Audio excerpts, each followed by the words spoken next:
رسول اللہ صلی اللہ علیہ وسلم تکون النبوۃ فیکم ما شاء اللہ ان تکون، نبوت رہے گی تمہارے مابین مسلمانوں جب تک کہ اللہ چاہے گا کہ وہ رہے، یعنی میں رہوں گا۔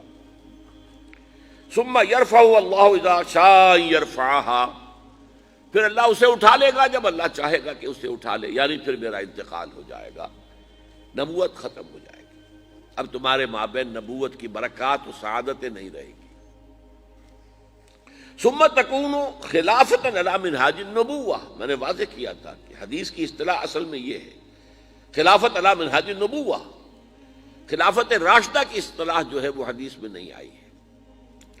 پھر اس کے بعد ایک دور ہوگا خلافت کا جو بالکل نبوت کے طریق پر ہوگی، نبوت کے نقش قدم پر ہوگی، جو نظام میں نے قائم کیا جوں کا توں، بغیر کسی بال کے فرق کے وہ قائم رہے گا۔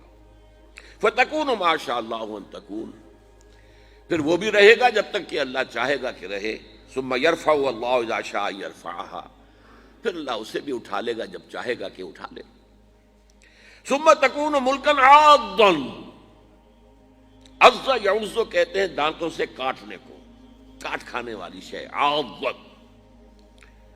فرمایا پھر اس کے بعد ایک دور آئے گا جو کاٹ کھانے والی ملوکیت کا دور ہوگا۔ یہ جیسا کہ میں عرض کر چکا ہوں، یہ ملوکیت جو مسلمانوں کی تھی اور ان میں جو جو مظالم ہوئے ہیں، اچھے لوگ بھی آئے ہیں، یقیناً آئے ہیں، آخر 12 خلفاء کی تعداد انہی میں سے پوری ہوتی ہے، لیکن بحثیت مجموعی جو کچھ ہوا ہے، میں نے چند اشارے کر دیے تھے کہ واقعہ کربلا اب جس کا تذکرہ ہمارے ہاں ہوگا بہت شد و مد کے ساتھ، محرم الحرام کا آغاز ہو چکا ہے۔ پھر یہ کہ واقعہ ہررا جو نہایت افسوسناک واقعہ ہماری تاریخ کا، جس کا کہ ذکر کرتے ہوئے بھی لرزہ طاری ہوتا ہے، مسلمانوں نے اور مدینۃ النبی کی حرمت کو ایسا بٹا لگایا کہ 3 دن تک کے لیے جائز ہے، حلال ہے، جو چاہو لوٹو اور جس کو چاہو ریپ کرو۔ پھر اسی دور میں حجاج ابن یوسف جیسا قصاب جس نے سینکڑوں تابعین کو شہید کیا ہے، پھر اسی دور میں محمد بن قاسم کو بلا کر شہید کیا گیا۔ خطرہ ہوتا ہے ملوکیت کو کہ کوئی مد مقابل بن کر نہ آ جائے، کوئی اتنا بڑا پاپولر نہ ہو جائے کہ ہمارے اقتدار کو چیلنج کرے، اور اسی لیے موسیٰ ابن نصیر جن کے ایک ادنا کمانڈر نے ہسپانیہ فتح کیا، طارق بن زیاد، اصل کمانڈر کون تھے؟ موسیٰ بن نصیر، انہیں بھی بلا کر بوڑھے آدمی کو دھوپ میں کھڑا رکھا ہے، یہاں تک کہ وہ بے ہوش ہو کر گر گئے اور پھر قید رکھا۔ بہرحال یہ ملوکیت، ثم تکون ملکن عاضًا، پھر کاٹ کھانے والی ملوکیت آئے گی۔ فتکون ما شاء اللہ ان تکون، تو وہ بھی رہے گی جب تک اللہ چاہے گا۔ ثم یرفع اللہ اذا شاء یرفعها، پھر اللہ اٹھا لے گا اسے بھی جب چاہے گا۔ ثم تکون ملکن جبریا، پھر ایک مجبوری والی ملوکیت آئے گی، غلامی والی۔ اس کا مفہوم آج ہم پر واضح ہے، اس وقت میں نہیں سمجھتا کہ کسی نے کیا سمجھا ہوگا، واللہ عالم، کہ وہ دوسری ملوکیت جو ہم پر چھائی ہے، جس کو ہم ویسٹرن کولونیلزم کہتے ہیں، یورپین کولونیلزم، کہیں انگریز ملکہ وکٹوریہ کے ہم غلام ہو گئے، کہیں جو ہے ہسپانوی آ گئے، کہیں پر اطالوی آ گئے، کہیں پر فرانسیسی آ گئے، کہیں پر ولندیزی آ گئے، کہیں پر پرتگیزی آ گئے، اس طرح سے پورا عالم اسلام گرفت میں آ گیا۔ وہ تو صحرائے عرب رہ گیا تھا اس لیے کہ ابھی تیل نکلا نہیں تھا وہاں، ورنہ صحرائے عرب پر تو اس کولونیلزم نے پنجے جو ہیں وہ سب سے بڑھ کر گاڑنے تھے، وہاں بھی کچھ تھا ہی نہیں، ریت یا پتھر، اس کے سوا کچھ تھا ہی نہیں، باقی پورا عالم اسلام شکنجے میں کسا گیا۔ ثم تکون ملکن جبریا فتکون ما شاء اللہ ان تکون، پھر وہ بھی رہے گا جب تک کہ اللہ چاہے گا۔ ثم یرفع اللہ اذا شاء یرفع، پھر اللہ اسے بھی اٹھا لے گا جب چاہے گا کہ اٹھا لے۔ ثم تکون خلافۃ علی منہاج النبوہ، پھر آئے گا ایک دور خلافت علی منہاج النبوہ کا۔ ثم سکت النبی صلی اللہ علیہ وسلم، اس کے بعد خاموش ہو گئے حضور۔ تاریخ انسانی کا یہ آخری دور ہوگا، یہ حدیث رواہ احمد رحمہ اللہ عن النعمان ابن بشیر رضی اللہ تعالی عنہ۔ اب آپ دیکھیے دو حدیثیں وہ میں آپ کو سنا رہا ہوں، اور یہ قیمتی خزانہ آپ کو ہم نے ہدیتاً پیش کیا ہے، اس سے بڑا قیمتی خزانہ کوئی نہیں۔ موجودہ مایوسی کے حالات کے اندر دل میں جو ایک امید کا چراغ روشن ہوتا جناح حدیث سے، کہ ہم کہہ سکتے ہیں دنیا والوں سے کہ اور بھی دور فلک ہیں ابھی آنے والے، ناز اتنا نہ کریں ہم کو ستانے والے، ستا لو جو ستانا ہے تم نے، لیکن بالآخر tables will be turned، معاملہ بدلے گا، حالات تبدیل ہوں گے۔ یہ جو اب دور آئے گا نظام خلافت علی منہاج النبوہ کا، یہ اب گلوبل ہوگا، یہ گلوبل ہونا اس کا لازم ہے پوری دنیا میں، تبھی تو حضور کا مقصد بعثت مکمل ہوگا۔ وما ارسلناک الا کافۃ للناس بشیرا ونذیرا، تبھی تو بات پوری ہوگی۔ لہذا اب سنیے حدیثیں۔ عن ثوبان رضی اللہ تعالی عنہ، یہ حضور کے غلام تھے جنہیں آپ نے آزاد کر دیا تھا، تو بعض روایات میں ان کا لفظ نام پورا آتا ہے۔ عن ثوبان مولا رسول اللہ صلی اللہ علیہ وسلم، حضور کے آزاد کردہ غلام ثوبان سے روایت ہے۔ قال قال رسول اللہ صلی اللہ علیہ وسلم،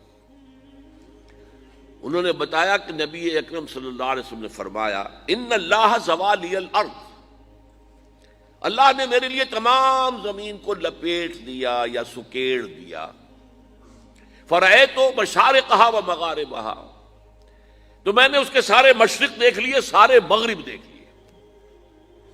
وَإِنَّ أُمَّتِي سَيَبْلُغُ مُلْكُهَا مَا زُوِيَ لِي مِنْهَا، اور میری امت کی حکومت ان تمام علاقوں پر قائم ہو کر رہے گی جو اللہ تعالیٰ نے زمین کو سکیڑ کر یا لپیٹ کر مجھے دکھا دیے۔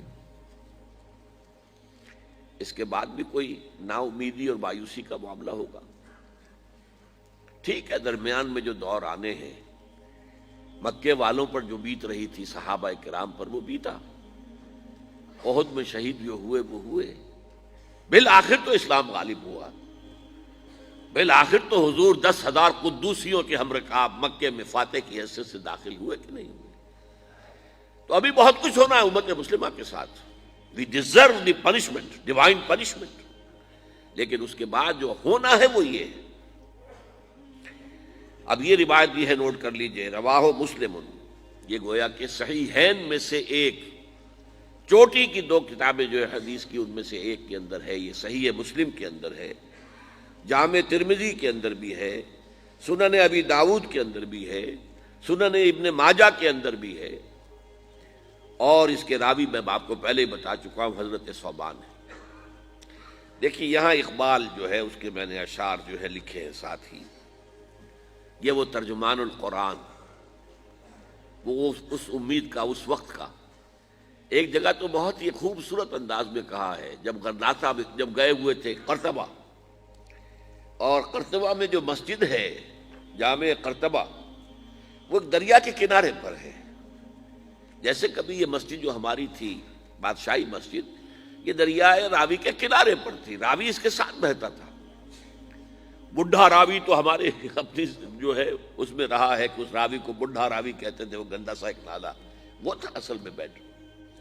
اسی طرح وادی الکبیر، وہ جو وادی الکبیر ایک دریا تھا، اس کے کنارے پر مسجد قرطبہ ہے، اور اقبال وہاں کہہ رہا ہے، آب روان کبیر تیرے کنارے کوئی دیکھ رہا ہے کسی اور زمانے کے خواب۔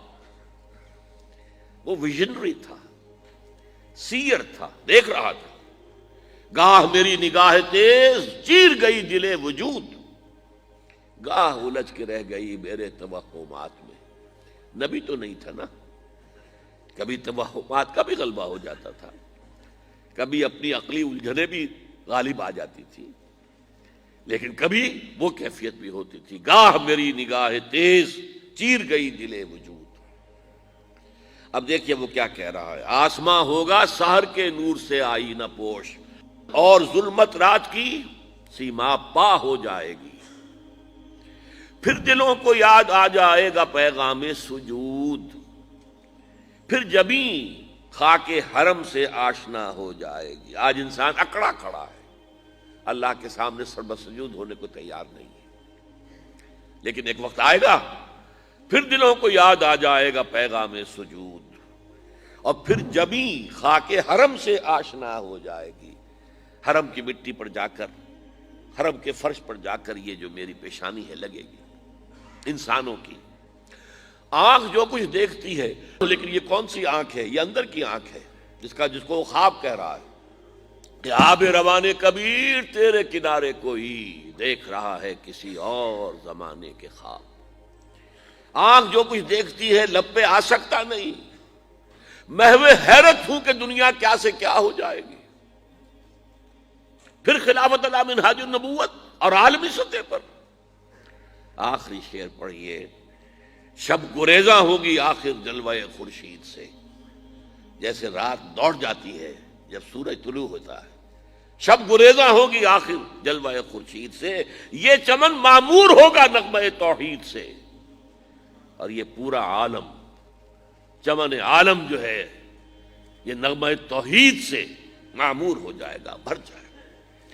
وہی جو آیت استخلاف ہم نے پڑھی اور اس کا پہلے ذکر بھی ہو چکا ہے، وعد اللہ الذین آمنوا منکم وعملوا الصالحات، اللہ نے وعدہ کیا ہے مسلمانوں تم میں سے جو لوگ واقعی صاحب ایمان ہوں گے اور نیک عمل کریں گے۔ یہ دونوں الفاظ یہاں نوٹ کر لیجئے، یہ میری گفتگو کے آخر میں پھر آنے والے ہیں۔ کیا وعدہ ہے ان سے؟ لَيَسْتَخْلِفَنَّهُمْ فِي الْأَرْضِ كَمَا اسْتَخْلَفَ الَّذِينَ مِن قَبْلِهِمْ، اس سے زیادہ تاکید عربی میں ممکن، لازماً ان کو خلافت عطا کرے گا دنیا کی، جیسا کہ ان سے پہلے لوگوں کو عطا کی۔ وَلَيُمَكِّنَنَّ لَهُمْ دِينَهُمُ الَّذِي ارْتَضَىٰ لَهُمْ، اور لازماً ان کے اس دین کو تمکن عطا فرمائے گا جو اس نے ان کے لیے پسند کر لیا ہے۔ اليوم اکملت لکم دینکم واتممت علیکم نعمتی ورضیت لکم الاسلام دینا وَلَيُمَكِّنَنَّ لَهُمْ دِينَهُمُ الَّذِي ارْتَضَىٰ لَهُمْ وَلَيُبَدِّلَنَّهُم مِّن بَعْدِ خَوْفِهِمْ أَمْنًا، اور اس کا نتیجہ کیا نکلے گا؟ پھر شرک کا شائبہ ختم ہو جائے گا۔ یعبدوننی لا یشرکون بی شیئا، اس لیے کہ جب تک وہ خلافت قائم نہیں ہوتی شرک ہی شرک ہے، انسانی حاکمیت سب سے بڑا شرک، تاریخ انسانی میں اس سے بڑا شرک کبھی نہیں ہوا۔ انسان حاکم، ان الحکم الا للہ۔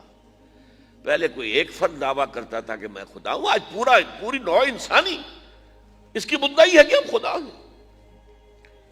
پھر جب وہ خلافت قائم ہو جائے گی، یہ ہم پڑھ چکے ہیں خلافت کہتے کسے ہیں، اللہ کی حاکمیت اور بندوں کی خلافت۔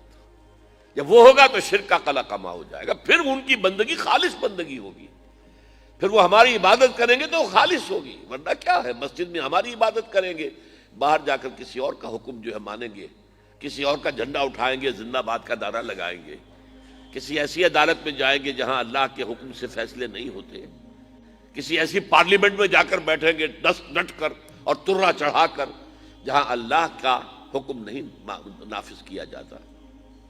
تو یہ تو ایک ملی جلی سی ایک عبادت ہے کہ مسجد میں بس نماز ہے، باقی تو بغاوت۔ لیکن پھر کیا ہوگا جب یہ خلافت قائم ہو جائے گی؟ تو یعبدوننی لا یشرکون بی شیئا ومن کفر بعد ذلک، جو اس کے بعد بھی کفر کرے فاولئک ھم الفاسقون، یہ تو شیطنت ہے۔ اس لیے کہ ابلیس کے لیے یہ لفظ آیا ہے قرآن میں سورہ کہف میں، کان من الجن ففسق عن امر ربی، بغاوت۔ اس کے دو معنی ہیں، ایک تو یہ کہ جب یہ ہو جائے گا پھر بھی اگر کوئی کفر کرے گا تو اس کا مطلب یہ کہ وہ شیطان محض ہے، اس میں کوئی نیکی کا کوئی سوال ہے ہی نہیں۔ میرے نزدیک اس کا مطلب اور ہے، اتنا پختہ وعدہ ہم نے تم سے کیا ہے پھر بھی تم کمر نہیں کستے، نہیں کھڑے ہوتے اس کے لیے جد و جہد کرنے کے لیے، تو تم کفر کر رہے ہو۔ اتنا پختہ وعدہ، لَيَسْتَخْلِفَنَّهُمْ فِي الْأَرْضِ وَلَيُمَكِّنَنَّ لَهُمْ دِينَهُمْ وَلَيُبَدِّلَنَّهُم مِّن بَعْدِ خَوْفِهِمْ أَمْنًا۔ اس کے بعد بھی اگر انسان کمر نہ کسے، محنت نہ کرے، جد و جہد نہ کرے، وَمَن كَفَرَ بَعْدَ ذَلِكَ فَأُولَٰئِكَ هُمُ الْفَاسِقُونَ، یہ ہے وہ نوید جو اقبال نے دی ہے وہ جو توحید کی تکمیل ہوگی اس کائنات کے اندر کب ہوگی؟ شب گریزاں ہوگی آخر جلوہ خورشید سے، یہ چمن معمور ہوگا نہ